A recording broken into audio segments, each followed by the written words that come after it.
and inclusion. So I'm the Director of Talent, Diversity, and Inclusion for Bangor Savings Bank. And speaking with me today is Diana LeBlanc. Diana, you want to introduce yourself? Yes. Hello, everybody. It's nice to see all of you. I'm Diana LeBlanc, Talent and Diversity Specialist at Bangor Savings. And we have just a couple of slides, I think, to sort of get our thoughts on, how do you sort of develop an internship? How do you market it? How do you execute it? And just also talk really openly about just some of the changes we're seeing this summer compared to what we've seen over the last 3 summers. And then I think just really wanting to have conversation. So we've just really got a couple of slides here. So Diana, if you want to drive it and kind of start off, I'll just add to whatever you say. Absolutely. So we just wanted to start, with the why. And I know a lot of people here in this call is already very familiar with the internship concept or are here to, just have a conversation. But the reality is there is not just a why for interns to do internships. Of course, for students to do internships, it's for them to gain experience and have something great to put on their resume. But the reality is that for us as employers, there are just so many benefits of doing that, the connections, the brand recognition, especially the way you get allies in the community or brand ambassadors to speak highly about your brand, the partnerships, the way of developing talent pipelines, networking, allowing your staff members to maybe provide some mentorship and guidance opportunities. And that way your staff members can also grow. And so just different ways that, it brings. Again, my favorite one is personally the connections. It's just a great way to connect to communities and to colleges and universities and with students and gain that perspective that normally in a normal environment we would not have. So that's what I kind of wanted to say about that. Just let's look at the why for a moment. Yeah, as someone who actually did 3 internships when they were an undergrad, and even probably my first job out of college was kind of just a more extended sort of internship. It was called a fellowship. It was really the foundation of me being a professional and really even helped me identify that human resources was even a field. I wasn't even aware of that as an undergraduate student. And I discovered that through my fellowship. And that's what I've been doing for the last 37 years. And, I was very fortunate to always have, I think, meaningful projects and worked for pretty respectful companies that treated me pretty well as a student. However, I was not paid and I did a lot of work. For one internship, I literally was working full time and didn't get paid. So one of kind of my commitments when I became an HR leader was, how do I ensure that I'm helping create great internships for students, and how do we help our organization? How do we help students? But again, how to design it in a way that is meaningful for both the organization and for the students. So that's kind of what I've been working on. And Diana, I'll let you go on to the next slide. Right. So, speaking about the meaningful internships, we all are able to just deliver different value propositions because, we're in different industries. Perhaps the value proposition in banking is not the same as value proposition in hospitality. And with different resources and different, resources, human resources, capital resources, we all have a different ability to deliver on that meaningful internship. One of the things we really wanted to mention here is what are the students are looking for? How is it meaningful, not just for them, but also for us? When we ask the students in all of the pre-screenings or their interviews, like, what are you looking for? Everybody will tell you, I'm looking for a growth opportunity. I'm looking for hands-on experience, and I'm just looking for something that makes me feel like, I'm doing something more. I think that the time of them to just know that they were coming to companies to just do a lot of the daily tasks or tasks that nobody wanted to do, I think those days are past. They're just coming to actually try to get something more, or just that valuable experience that would truly set them apart when it is time for a full-time job or a different opportunity. Now, for employers, what is meaningful for us is something that just adds value to us. It's something that gets us some return on investment, because we do have to put so many resources, time, and effort into providing a great internship experience. And for that, the way it's meaningful for us is just if it can add us value, if it can teach us something, if it can get us better off than we started, and it just can provide us a great opportunity for us and for the interns. And so I would leave it there. Okay, well, we have an intern with us. So Andrew is actually currently interning with Bangor Savings Bank. So Andrew, you're now the voice of, I guess, a student. So what were you looking for in terms of an internship? What was really important that needed to exist for you in an internship this semester?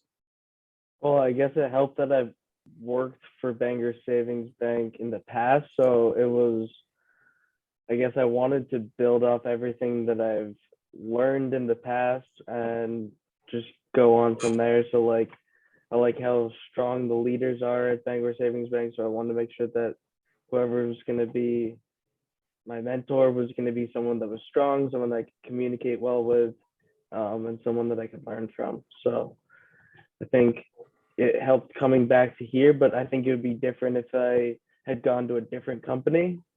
Like it might have been a whole different experience, just because I would have no idea what their company's like or what their culture is like, I guess. Yeah, so by knowing a lot of how our company works, knowing our technology, having worked with some employees and customers, you were able to kind of come in and be given real work to do. You didn't really need to relearn everything right from scratch, which I think is always a hard part for an intern. But it takes a period of time just to learn the rules and to learn your culture and to learn the people and how to get work done. So I love when we have summer tellers or other employees who come back as interns, because we don't have to teach them all that, right? They can come in and immediately start working on the project.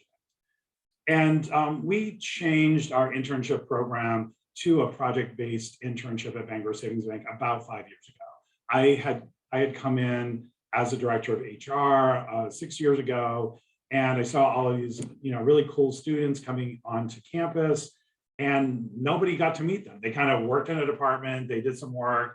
When I would talk to them about like what they were learning, it was like they were learning how to do tasks. I'm like, why do we have these brilliant young minds just sitting here doing filing and doing tasks? Like, how do we give them real meaning?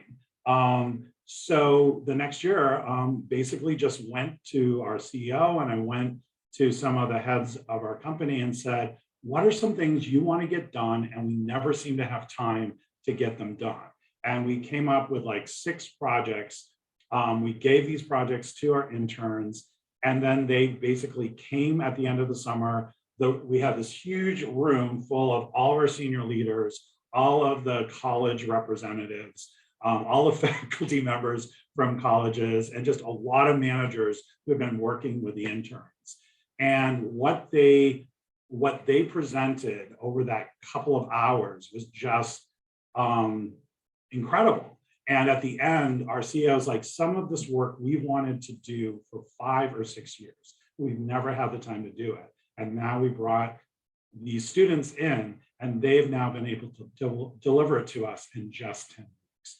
And that was really a change, I think, in our mindset. So not only were we providing a great experience for the students, but the students were helping us see as leaders, as older leaders, that you don't need to have 10 years of experience to have a brain, and you don't need to have lots of experience to do really great stuff. And I think this has really just changed the whole way that we look at younger individuals. And I believe now that we believe that our culture is better, just our culture as a whole, and definitely our diversity sort of aspect of our culture is strengthened by bringing in students, by having students all the time in our culture. To me, helps all employees. And we just now have a lot of fun. Everyone is having a lot of fun with our interns, our co-ops, and we also have a management training program, which are for usually recent grads. The other thing that I would say about anything meaningful, I've been, again, in human resources for 37 years. What has been basically the same things that motivate people at work throughout that 37 years and well before I started working have stayed the same. So there's been surveys done every decade starting in the 1940s. And the three major motivators for people at work is one, meaningful work, second, to be appreciated and recognized, and third, having a voice and being able to impact their work. So, and then of course we get into education and advancement, and then pay and benefits would come in fifth. But those three things, I think we can deliver really well in an internship. So I view an internship as like any other job. How do we bring in the best and brightest people, and how do we get the most from them? And by giving them meaningful work, giving them a lot of appreciation for the work they're doing, and giving them a voice, really allowing them to have a voice in their work, I think has made all the difference for them, and has clearly made a huge difference for Bangor. Right, and I wanted to add also that on top of the project-based method that we have here, we also noticed that developing meaningful experiences for them might also include some, maybe hospitality is able to provide some rotations or something like that. So now we're not able to provide rotations in our internship, but what we do is we want the interns to truly learn all kinds of things about the banking industry, to not just be focused on one department and the department that they're assigned to, but give them the opportunity for them to learn about the different career paths and the different ways that banking works. So we'll learn about wealth management, payroll, commercial, retail, and things that can help them expand their knowledge, but can also help us really teach them what it is about, banking really is about, and not just limited to one thing that it is. So I think providing that meaningful experience should also be providing this great education about the wonderful things your industry has to offer and the variety of options that the industry has as well. Well, and part of it is, part of our focus at Bangor Savings Bank is not just for our own talent, but we are really committed to making sure that the talent that goes to school here, that's grown up here, and people who want to be here are finding meaningful work. And so a lot of this is, even if they don't stay with Bangor Savings Bank, we want them to stay in Maine or New Hampshire, where we operate. It's really important to us that anyone having a great internship experience in Maine, hopefully will have greater chances of staying here and working. And that's really what we want to see overall in the economy, is just making sure that people like Andrew, who grew up in Maine, even though he went to school out of state, that he will come back and work here. And we have a lot of students from outside of the state of Maine who come to Maine for education. How do we keep more of them here in the state? And so that's something we focus a lot on. How do we keep our New Hampshire and Massachusetts and Connecticut students here in Maine after graduation? And I feel like if they know who the great employers are in Maine, that we have a really good chance of keeping them, because they obviously came here to learn because they love our states. Right. So I was thinking that what a beautiful thing is to have Andrew here in the audience, because when we talk about marketing and recruitment of internships, we know that it takes a lot of time and effort to develop that. It's not something that just happened in one recruiting season. In Andrew's case, he started as a summer teller, and then he came back and, he reached out to us. It's like, hey, I'm looking for an internship. Can you guys help me? So the biggest message really is that it takes just a lot of time and effort and a lot of relationship building. It could be with universities, with partners, with different sectors of the community. And this is where we are trying to do things a little bit differently, because we're experiencing that perhaps the results that we were having 2 or 3 years ago are not the same that we're having today. So perhaps going to career fairs just is not enough, and we have to get into the classrooms, and we need to find partnerships with advisors, faculty members, administrators of the school, or people that can actually help us reach and get in contact, direct contact with the students. This past year, we have been trying to get as many opportunities as we can to just go into classrooms and speak to the classroom for maybe 15 or 30 minutes and tell them about opportunities and explain to them about banking industry and just different things that we have to offer. Perhaps breaking that stereotype of what banking is. I guess that's the particular problem banking would have, stereotype of what the industry is. Now I know hospitality, can offer great things, but David and I were talking earlier today, and David, I'm sorry, I'm going to steal your thunder, but Thanks, he mentioned, Diana. but he mentioned something really, really great. It's that how do we market and how do we do that part of the recruitment? Last year, we had the opportunity to invite advisors and faculty members of the universities that our interns attend. And they came to the final presentation because that was our way of showing them our product. Because it's just really hard to show the banking product or the internship product. But hospitality has this amazing opportunity to show the product. Like you don't have to necessarily wait. You can show it anytime. You have beautiful avenues to show your product, your services, everything. So I think that showing what you can do and what you can offer is the best way for you to truly get buy-in from stakeholders to promote and become advocates of your industry and become advocates of your internship opportunities. Yeah, a couple of other things I would just sort of say. So when I started and I moved from being the director of HR to being the director of talent and diversity, I realized that the relationships with colleges were very one-dimensional. It was pretty much like when I would go out and meet them, I'm like, what do you need from us? What can we be doing together? It was pretty much just like hire our students for internships and hire our students for jobs. And I'm like, okay, that's great, but what if I don't hire any students from your college this year? Does that mean I'm a bad partner? So, I mean, I really challenged, I think, a lot of schools to make sure that partnership to me means that we're committed to each other. We're working together. And that's not just during a couple of months where we're doing recruiting, it's really year round.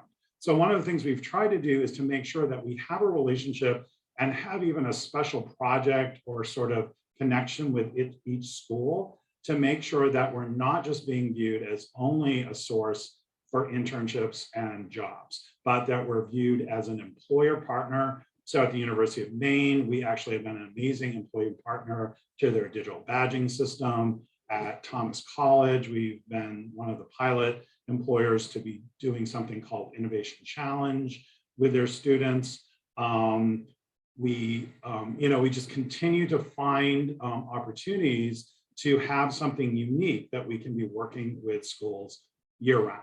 And so that only part of that relationship is consider like how many people did we place. And as Diana said, what we're really excited about is just sharing in the students' experience. And when they see the excitement and they see the growth and the building of self-confidence, one of the big things I sort of determine is this internship successful is if I see a significant change in confidence of the student, that they believe in their skills and they know their voice matters, because a lot of them don't have that at the beginning of the experience. The second thing is we're also finding, I feel like we're doing a bit of disservice to our students and to our youth in terms of preparing them for work, right? So basically when they're really small, sometimes before they even go to school, we start asking them, what do you want to be when you grow up? What do you want to be? What do you want to be when you grow up?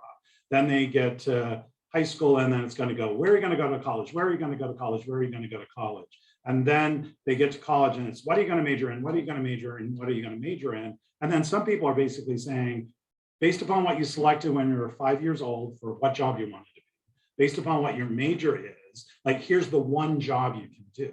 As we know, people can do 100 different jobs successfully. And a lot of people do many different jobs over a career successfully. So that we're defining kids by one job and one major, to me, limits their view of themselves and what they can do for our organization. So a big part of what we're trying to do with our internship and our management training program is to, yes, If you want a specific field, we can help you get into that. But you also need to keep yourself agile, because like what I started doing as an HR professional in the 1980s is not how we're doing HR in the 2020s, right? And so jobs change. And a lot of what we're seeing is that 30% of the jobs in 2030 are jobs that we haven't even defined yet, that we don't even have a job title for. So if all we're looking for is a marketing intern and a marketing person, they're not going to satisfy our staffing needs in 2030, because we're going to need a lot more than just marketing, right? So these are some of the things we're also trying to focus on, is that we have to help shape how people prepare for school. And I would just say that we're making some mistakes by trying to focus people on one job. We really need to show people that they're limitless in opportunity and potential.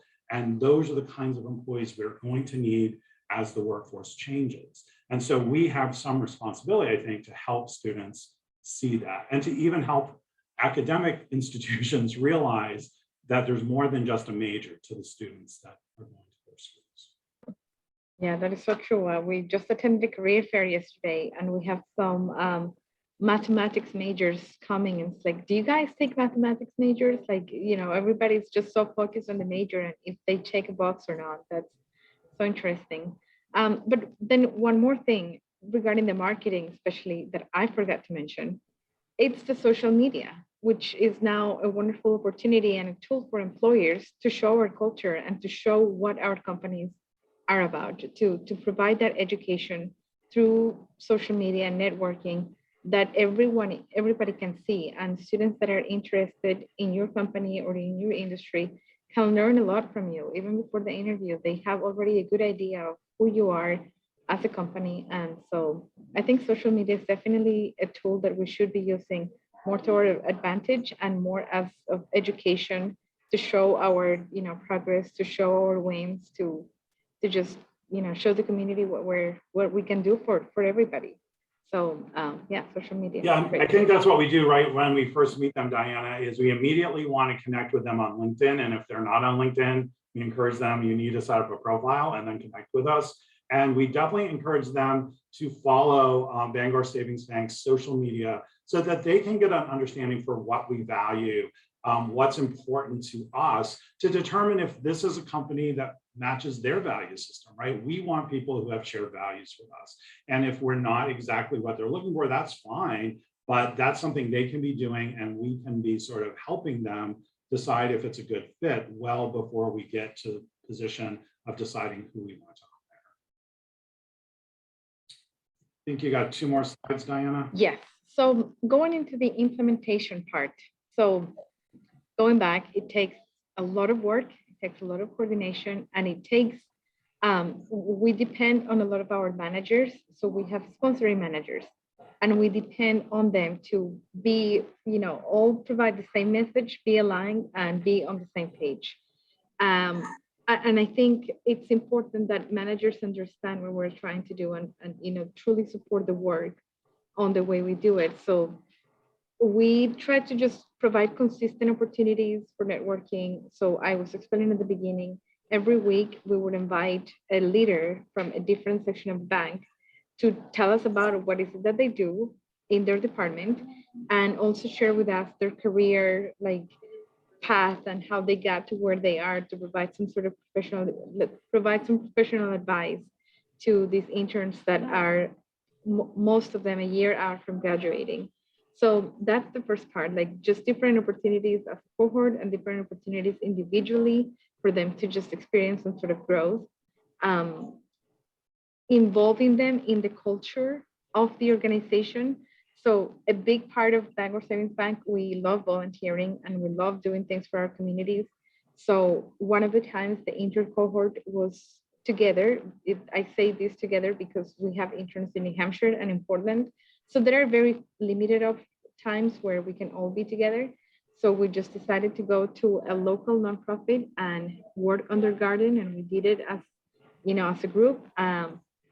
And that just allowed them to truly experience what Bangor Savings Bank is. For example, getting paid. There were most of them were surprised that they were getting paid to go volunteer during work hours to do it. So the kind of teaching them that way, or the picture in the bottom is the Summer Intern Olympics, where they compete for some prizes and everything, and they have trivia about BSB history and about different things. So all of those kind of things just take some coordination, but also the most important part of it is really to have all the managers and the rest of the company really be an ally on the work that we're trying to do with our interns, which is, building our talent pipelines and really having them become ambassadors of our brand at the end, and hopefully to just have them come back and do conversion to either a professional position or a management training program. And Diana is relatively new to Bangor Savings Bank. And one of my promises to her when I was hiring her is she would get to run the summer interns last summer. So last summer was one of her first big assignments of running the program, and she did an amazing job. So you've always got to be thinking about, what is the experience? So our focus is, for the student, have they learned something? Have they had fun? Have they considered and been exposed enough to deciding would banking potentially be a career for them? And as I said, mostly that they are going to be confident in themselves. So wherever they go to work after college, they will be an amazing professional. And then finally, we really expect them to be brand ambassadors for us. So when I go on campus, all of our interns will come and join us. We were just at Maine, and we had one of our management trainees. We had several of our interns come into the meeting and just talk about their experiences. So just like Andrew, we're always putting them on the spot, and we're using them as really great brand ambassadors for us. For us, obviously, we want to make sure that we're getting some really cool projects done and things are important to the bank. And as Diana said, we just want the leadership and employees to still get excited. We do bring in a lot of international students and people from diverse backgrounds. And when they get involved in team meetings and we have daily connects wherever you sit, and that they are contributing and sharing different aspects with our employees, we feel like they've made a real contribution. But again, we're always looking at it. I believe we have a really great internship program. I think Diana, and I told her, I said, we've got a really great program. You can do anything you want with it, but I expect kind of these results. And she was able to take us into higher, I would say, execution of some of it. But at the same time, there were a few things that happened, like we didn't convert as many of our interns into jobs that we had in the past. So that's something I'm like, okay, Diana, make sure that we're really taking a look at that as we're recruiting for this year. And then, things just change. So the reality is over the last 4 years, when we just kind of go out to our colleges, we go to career fairs, we just kind of post like we normally post, we usually get, we've gotten basically 400 to 600 candidates for our internship programs and our management trainings. We have 7 intern slots and we have 6 management trainees. Then 2022 happens, and currently in our current search, we are under 100 candidates for those 2 programs. So we've actually been out more than ever. We've been participating in every virtual fair. As Diana said, we have been basically pleading for colleges and to professors we know to come into their classrooms. We've been doing things like, innovation challenges where we're giving students a real business situation to deal with. And we're just talking to more and more people, and yet the number of candidates is significantly lower. The good news is they're high quality. So the people that Diana and I have pre-screened are still really strong. But we know that next year is going to be even more challenging. And we're already beginning to talk about what are we going to have to do next year just to get hopefully 50 amazing candidates for those 2 programs. So part of this is always kind of assessing what you're doing well and looking at what else you can do differently. So I think that just brings us to our last slide. Yes. All right. So yeah, we wanted to just, things are changing a lot, quite a bit really, and we're just going to have to adjust to different challenges and think of creative ways to do things differently. So while before or currently, a lot of us might be just doing career fairs and just waiting for the colleges to invite us. We're just going to have to take a more proactive approach and just get into the classrooms or join innovation challenges or just do something different that that allow us to do really more engagement with the students.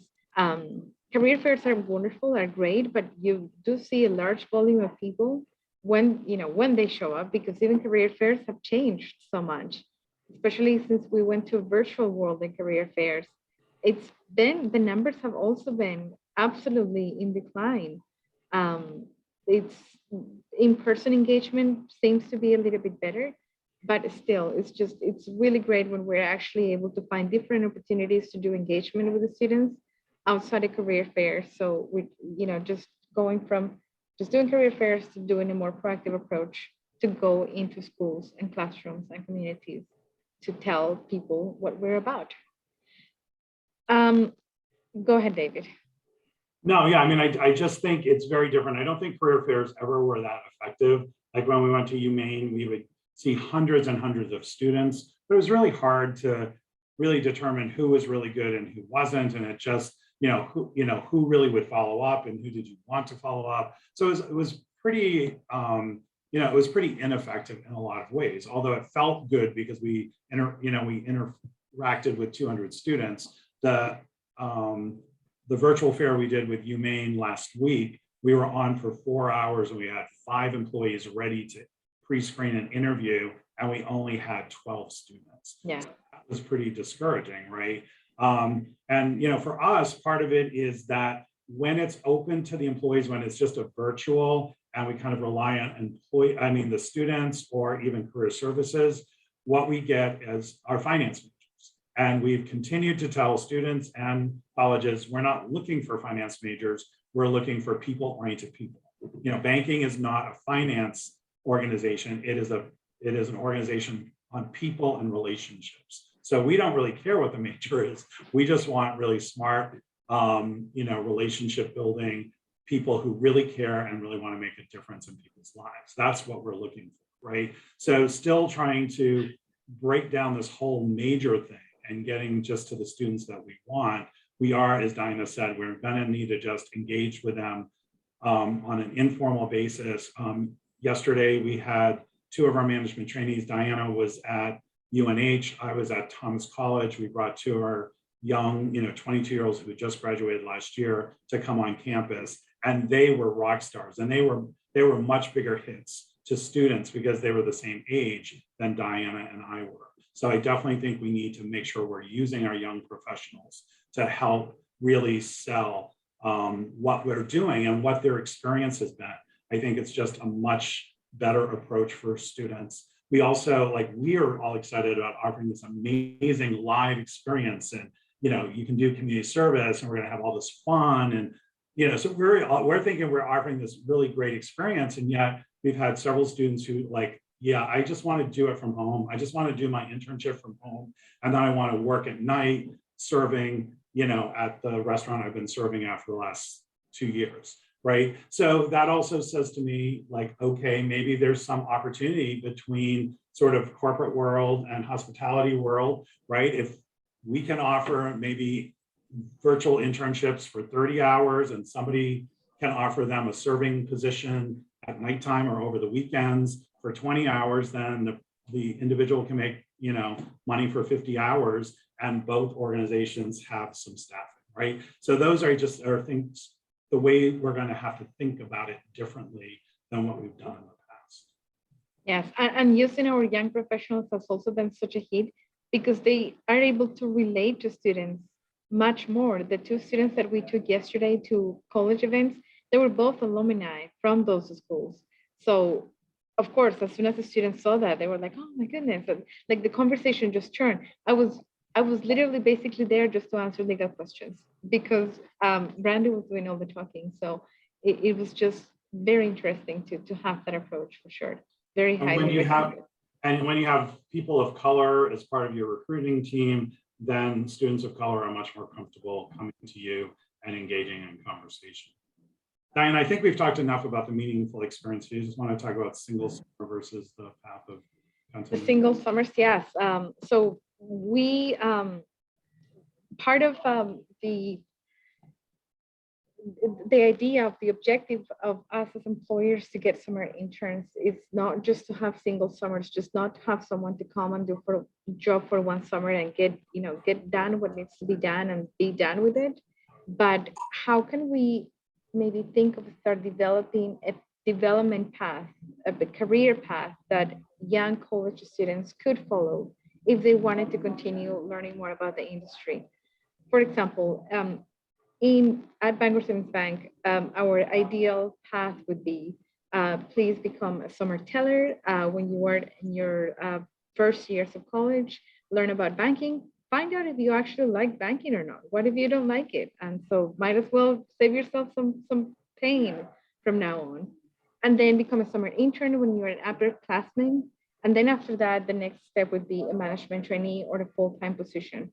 So always thinking about how can not just be just a summer work, but how could this have any future and how can we maximize the opportunities to transform those interns into full-time staff or part-time staff while they're still in school, because that also happens a lot to us. Well, not a lot, but we have seen it when sometimes we have summer interns and they just stay on the payroll as part-time employees during the school year, also getting to learn more and support their department much more after they're done with summer intern.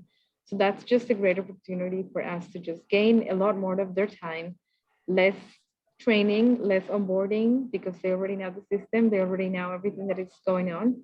So yeah, just how can we look at ways to just make it more than just a summer? What you just described, Diana, is Andrew. Andrew was a summer teller for us for 2 years. Then he kind of took a break from us saying I want something different. And now he's doing an internship. And hopefully next year at this time, he will be a full-time employee at Bangor Savings Bank and can be talking about his career path with us into employment. I think the other thing that we want to keep remembering is that we're now into a new generation. It's Gen Z. So the current work group that's coming into play is Gen Z, and they're actually really different than millennials. And they're much more about stability. So like the current management trainees I've been working with over the last couple of years, they're all like maxing out on their 401k. They're all like, saving money for their first house. I mean, they're a very practical group. They're very into stability. And what I'm also learning is if they feel comfortable in their summer job with you, they might not come and look for a summer internship with us. That was something we learned a lot yesterday from a lot of freshmen and sophomores that we talked to, was that they were just fine kind of keeping the summer job they've been doing for the last couple of years. So I think this group, we want to just kind of really understand their continuity, their stability, just kind of going back to basics is really important to this group. And I think we want to leverage that in the way we recruit them and even the way, like to me, people should be offered at the end of the summer. Do you want to come back next summer? Give people a job, keep them on part-time if you can. I mean, I think that's what we're really going to need to do. I think we've been talking an awful lot, Diana. I would love to hear what Don's doing and questions he might have. And one of the only last things that we've sort of briefly talked about is I think it's just so important that we partner. Like, it would seem like a bank and hospitality industry, it would seem like we're very different, but we're not. We're both looking for talent, and we're looking for part-time employees to help us with staffing. Obviously, hospitality industry love full-time people, but you're dealing with a lot of part-time and kind of odd scheduled, staff. So how can we, find people who want to work maybe for 2 employers, and how could we potentially recruit together? We're big, we're very involved with the Maine Career Catalyst with Focus Maine and Educate Maine. We think it's just a really great opportunity for our interns to connect with interns throughout the state of Maine, to meet other employees in the state of Maine, because as I said, our number one focus is really just keeping these folks in Maine and keeping them working in the Maine. That's our number one focus. So I think just partnerships are crucial for us to kind of survive and really, I think, succeed in this really challenging labor situation that we're in, that we're going to be in, right? We just have to be really clear on this. The talent shortage will be this way well beyond 2030. So this is not going away anytime soon. We are going to be dealing with this for a while. So we just need to get better at it. We've got to redefine it. And part of the way to redefine it is we've got to find new partners and new approaches to it. So I think that's what we have to offer, Derek. I'm not sure if people have questions, if people want to have conversations on different topics, we'd be more than glad. Don, do you have any questions for the group? I guess, I mean, one of the questions that I have, and I guess this is probably the one that we're all struggling with, is that kind of what has fundamentally changed about students that are making internships less appealing than they were, say, 5 years ago. I mean, obviously students are still going to college. They still want to get jobs. Common sense would say that an internship is a great way to get that kind of first level practical experience, build your resume. What has fundamentally changed about the students that makes that less attractive? And I guess as someone who is trying to kind of build an engine, build an airplane while he's flying it, what's your sort of recommendation to the Nonantum on how we can get the best candidates, not only from hospitality majors, but also from other majors who may not be thinking about hospitality as a career until somebody sort of lights a light bulb in their head. Well, yeah, I mean, that's where we can really be working together, right? Is to this whole nonsense that only somebody who's a hospitality, major is going to be good. You just want smart, service-oriented people. You want the same people we want, right? We really do want the same kinds of people. And I don't think those are defined by majors. Having worked with students from every major, I can tell you those characteristics of what we both want is not defined by a major. So that's one way we can just stop, and we need to just educate, help colleges understand, don't just send us the hospitality majors, just like I'm telling them, don't just send me the finance people. Like, I want finance people if they've got the right attributes. So I think we've just got to start really talking about the attributes. And then I think we have to sell what we have. Like, I mean, you're providing this amazing experience for your guests. And to me, it's an incredible foundation, right? I would love for folks that we have as interns, maybe as rising seniors, I would love for them to have spent their freshman and sophomore summers working with you, Don, and used to working with customers and providing great service. And so I think, just sort of getting people to kind of this continuous, I think we're going to have to actually start with high schools. I think we're going to have to start recruiting in high schools. Like we have a requirement right now in banking because of the fiduciary and financial responsibilities, and we bond all of our employees. Everyone has to be 18 to work at a bank. You guys have a little bit more flexibility with that. So I think we're going to have to start them young. And as I said, what I'm seeing is if students are feeling like they're being treated well, if they feel like they like what they're doing, if they're being respected, I think they'll come back to you year after year. I think your challenge is how do you make it more interesting year after year, right? So Andrew came and worked 2 summers for us. In that second summer, we should have given him some additional responsibilities because he already knew how to do the basic functional work. So we should have given him a project. And if we had given him a project, he would have come back for a 3rd summer. Instead, he took off and went and played at another industry. But thankfully, for his internship, he did come back and sort of say, can you help me and work with me? So I think what we have to do is what I'm trying to do is students come back, I'm trying to give them a raise, and I'm trying to give them an additional task. I'm trying to give them something else that gives them meaning and something else that kind of makes their status or their, basically their own self-esteem feel better about it. So I think that's part of how we get to look at it. Like, I know one of the things that Gene and I have been, sort of struggling with is being able to convince our management team that, the kids that we're able to get hopefully are the future of Nonantum. If you look around the Nana Resort, we've got some very, very talented people, but it is an older population.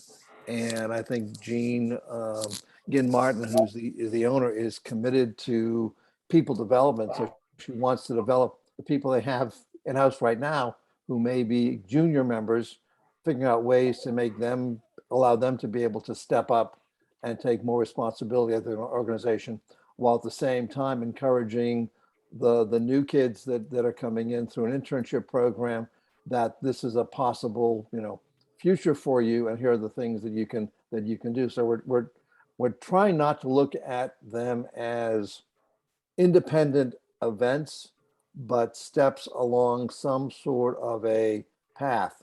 And I think one of the things I heard loud and clear, and this may be one of the things to think about, is that we're not teaching them hospitality skills. We are really teaching them people skills. I mean, you can teach anybody the task of taking somebody's order in a restaurant, but the question is, how do you greet them the first time you see them? How do you make them feel welcome? How do you make them feel like they are part of the family and they will want to come back here? Much in the same Yeah, way. using their names, Right, checking in with them on a regular basis, no matter what task you're doing. right. No, you're right on. You have to convince your managers. The most important aspect of your summer workers, your students, your interns, and if you have any sort of like management training program or programs for students right when they're graduated, that is your future workforce, right? Right. That is your future. Our top candidates this year right now for our management training program and our interns are people who've already worked for us as a summer teller. It's the most important part of an internship. Are you converting them into full-time employment? Are you converting them into future employees? And it's not just employees, it's what you just said, Don. When we bring these management trainees in, we're basically saying, you're going to be the future leaders, right? Every time a manager is going, but they still need to learn this and they need to learn that. I'm like, yeah, they do, but we're treating them as though there are leaders. So they may only be 22 years old, and although they've got this much banking knowledge, what they have, they've been pre-screened to have all the attributes, all the characteristics for them to be highly successful as leaders, whether that comes to them 12 months out, 3 years out, or 10 years out. These folks have all been hired.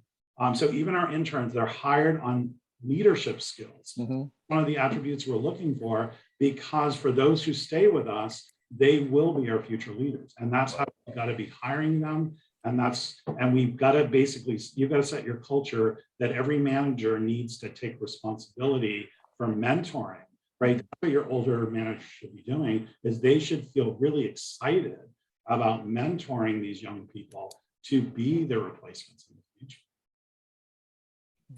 One thing I noticed along my academic path that I thought I'd bring up real quick, those partnerships that you mentioned, David, are key and crucial, but somewhere along the way, I noticed a trend where the requirements for somebody's program has some alternatives. You could do an internship or you could do a project.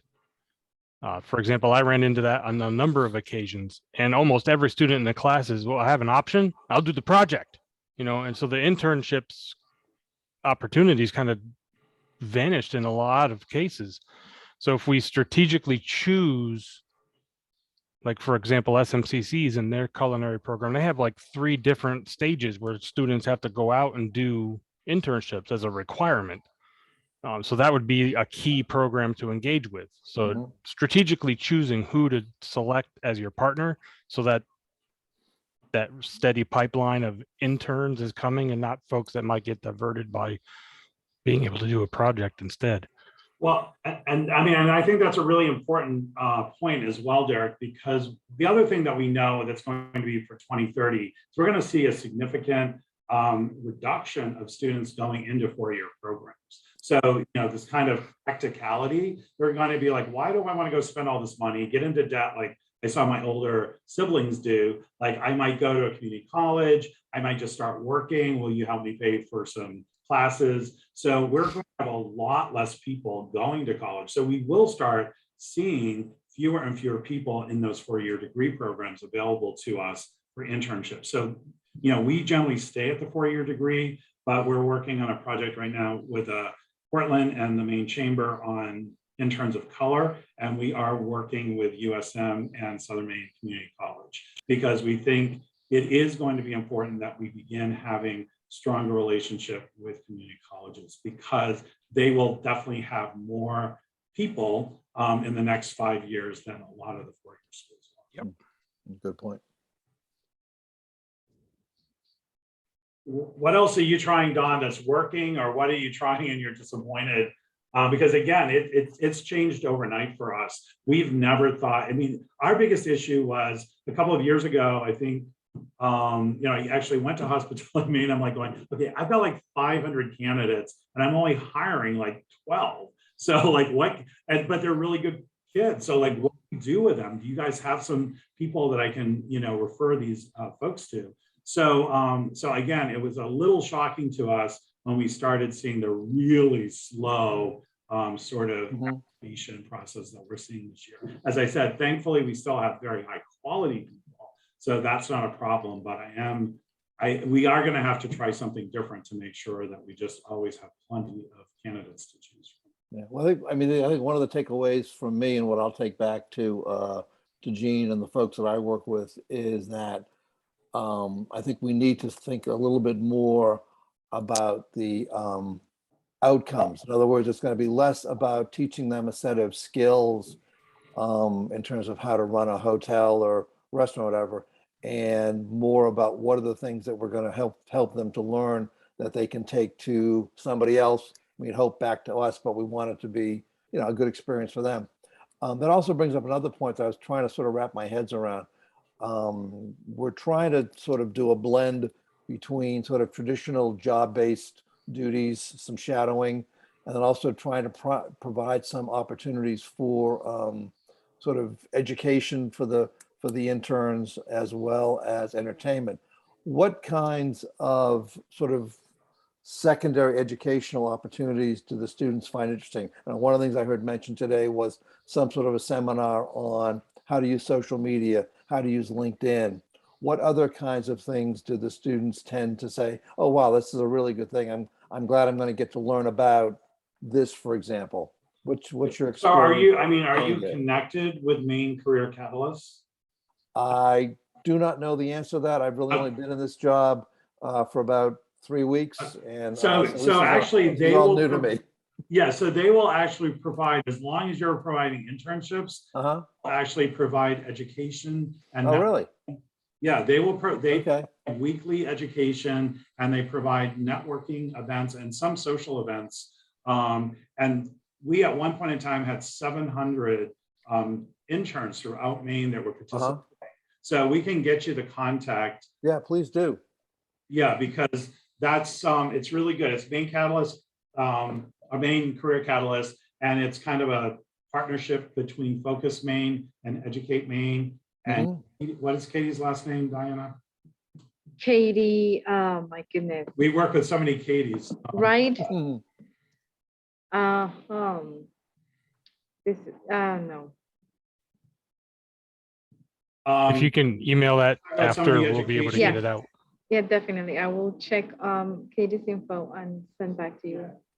Okay. And we did start a few minutes late, but we are bumping up against the hour mark. Yep. Hey, I'm good.